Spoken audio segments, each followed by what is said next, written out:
Assalamualaikum warahmatullahi wabarakatuh. Halo semuanya. Hai. Perkenalkan, kita dari kelompok 3 yang beranggotakan saya Batara Prasa Wicaksono, Saya Fatih Rizky Fadila.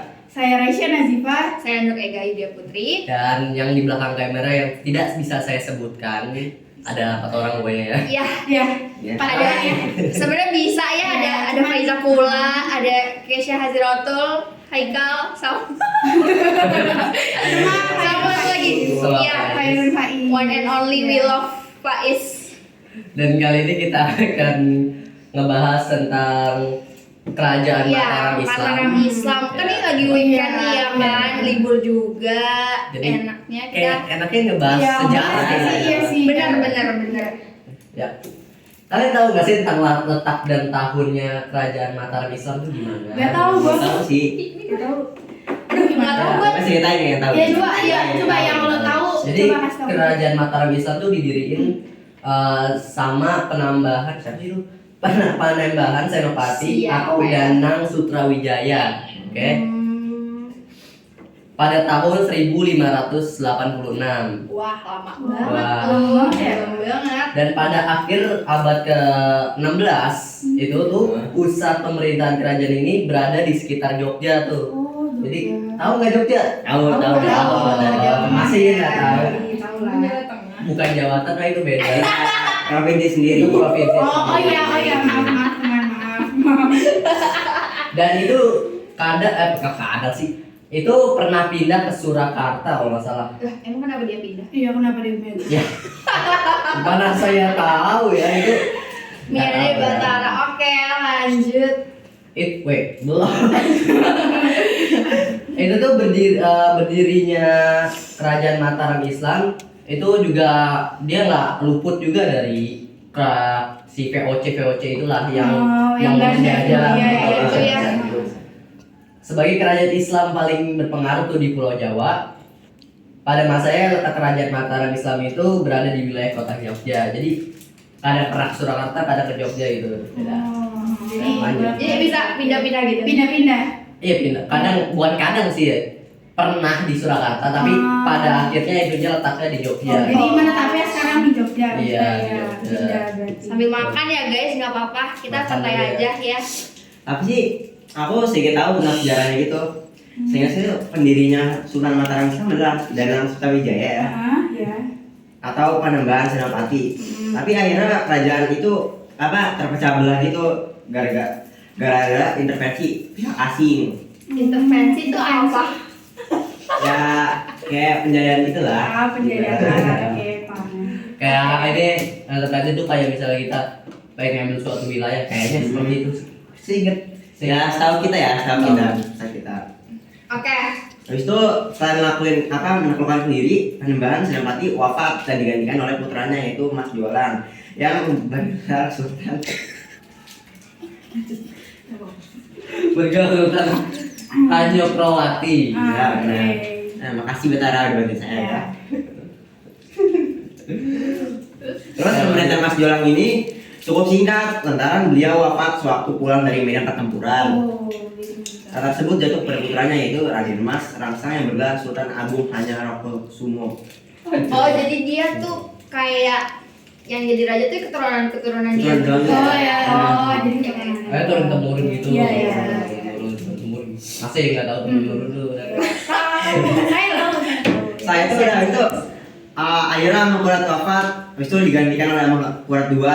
Namun karena kondisi Mataram mengalami kemunduran karena banyak wilayah Mataram di bawah pengaruh VOC. Jadi diambil lagi. Oh, jadi diambil Masih. lagi. Oke. Terusnya abis Amangkurat itu meninggal ya atau wafat, bisa dibilangin karena kata-kata baiknya. Itu digantikan sama Amangkurat II yaitu anaknya ya. Anaknya sama anaknya. Ya. Habis itu karena posisi Mataram lagi tidak menguntungkan, jadi kembali asing mengambil alih kerajaan tersebut. Ya si Iya, Belanda saya itu. ambil. Ya. Namanya kembar guys. Ya. Tadi saya ulang lagi. Ya, ngerti dah. Ya lanjut. Jadi kalian tau gak sih keadaan ekonomi di Mataram Islam ini kayak gimana? Ini baru saya tahu. Nggak, tapi kurang paham gitu. Oke, jadi aku bakal jelasin yang aku tahu ya. Jadi letak geografisnya nih didukung sama tanah yang subur tuh karena dia adanya di pedalaman. Jadi Mataram Islam itu jadi apa ya? Dia tuh pertanian gitu loh. Jadi kan karena tanahnya subur jadi dia Mohon maaf ya kak, pertanian. ini jadi terus kapan? Maaf. Agak gugup ya. Ya, jangan dulu santai aja. Santai aja, santai. Oke. Ngomong aja. Ya. Chill out. Sambil ngerokok juga boleh. Oh, oke. Terus juga Ini kan rokok nih. Nyebat. Astagfirullah. Coklator. karena dia pertanian ya, jadi tuh dia punya apa sih, beras gitu loh. Emang Jadi beras pengekspor doang? beras. Emang beras doang apa gimana tuh, Rai? Beras doang, kayak pengekspor beras. Paling terbesar. besarnya, Iya, di paling Mataram. besarnya itu di Mataram. Iya. Beras. Gitu. Terus juga ada aktivitas perdagangan lautnya, juga terlihat di daerah-daerah pelabuhan di sepanjang pantai utara Jawa. Iya. Berarti dia kerajaan ini cukup kaya juga ya untuk sektor sumber dayanya. Iya, benar. Bedius. Terus juga ada perpaduan dua unsur ekonomi, yaitu agraris dan maritim ya. Jadi Mataram itu kuat dalam pencaturan politik di Nusantara. Agraris itu apa sih, Ray? Agraris tuh yang suka nanam-nanam gitu loh. Jadi kayak pertanian tuh kan maksudnya agak agraris. Oke. Tuh. Oke, Ingat lanjut ya, ya. guys.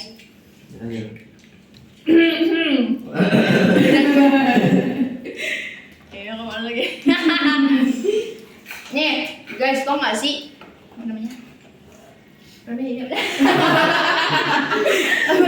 itu namanya? Kerajaan ini tuh ini banget tahu apa namanya? Jaya banget.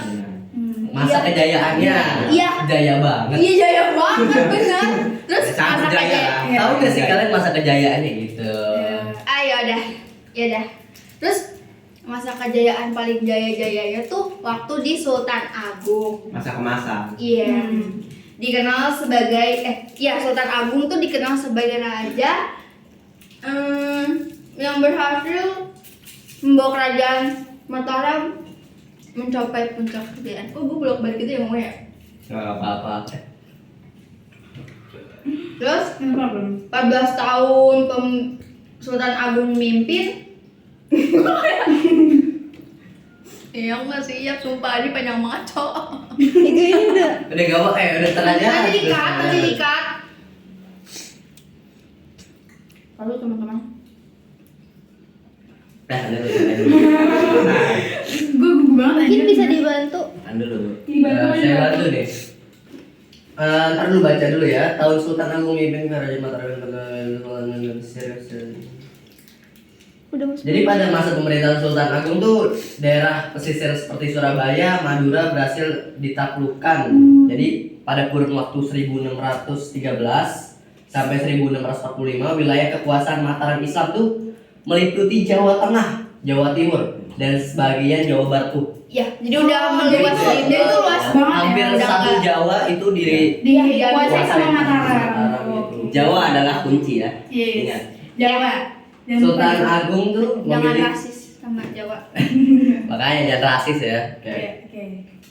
Jadi Sultan Agung tuh dia keahliannya baik dalam bidang militer tuh kan. Dalam Iya. bidang militer. Militer, politik, ekonomi, sosial dan budaya. Jadi itu dia di kerajaannya tuh menguasai itu, jadinya dia ngurusin semuanya gitu. Jadi bisa mencapai kejayaannya pada masa itu.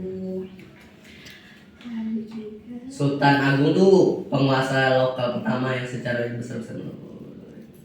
Jadi Sultan Agung tuh ya, dia itu merupakan dia penguasa lokal nomor sih paling pertama ya di Indonesia, di Nusantara waktu itu. Di Nusantara waktu itu yang besar-besaran melakukan perlawanan dengan Belanda. Yang kala itu hadirnya lewat kongsi dagang VOC. iya, berkat dia juga Islam maju karena dia tuh Kayak nyebarin. Iya, nyebarin. gitu nggak sih? Iya. Nyesuaiin gitu unsur-unsur. Iya. nyesuaiin dulu kan banyak yang Buddha-Buddha gitu Iya, kan. Buddha, iya. Jadi Iya, dulu maksudnya. rata-rata penganut Nusantara itu atau Hindu Indonesia Buddha. Hindu Buddha. Jadi yang hampir ngebanyakin Islam itu mungkin Sultan Agung Iya. kayaknya. Sepertinya. Yang saya baca-baca sih seperti itu ya. Waduh. Ya, nah, Oke. apa ya? Di lingkungan kantoran Islam Sultan Agung. Bangunan apaan? Udah ya. Udah. Oke, itu sekian aja dari Tar dulu. oh, belum. Tar dulu. Belum ya. Gimana? Coba aku ngomong. Apa ya penutupnya? Cut dulu aja deh. Oh, spasi di Oh, bawah. Ini spasi. di bawah ada. Ya. Oh iya. Oke, jadi itu sih pembahasan Iya. pembahasan sih. Apa sih? Ngobrol-ngobrol dari Ngobrol-ngobrol kita tuh singkat, singkat iya. kerajaan Singkat. tentang Mataram Islam ya. Iya. Oke. Jadi kita di sini bisa tahu kan, jadi sejarahnya tuh kayak Sejarah. gimana gitu, masa kejayaan. Masa kejayaannya, lahannya, tempatnya di mana, Iya. dan sektor perdagangannya. Iya, kayak gimana sih Kayak gitu. gimana. Jadi kita bahasnya di sini. Oke. Ya mungkin lain kali kita juga bisa bahas kerajaan lain ya. Tapi kita sudah tidak sekelas mungkin. Iya. Kelas 11. Oke. Kelas 11 kita pisah guys. Udah segitu ya, sekian dari kami. Iya, semoga bermanfaat semuanya. Semangat. Love you. Wassalamualaikum Love you, warahmatullahi Wardah. wabarakatuh. Nah, Dadah. Dadah. dadah. Ya, terima kasih.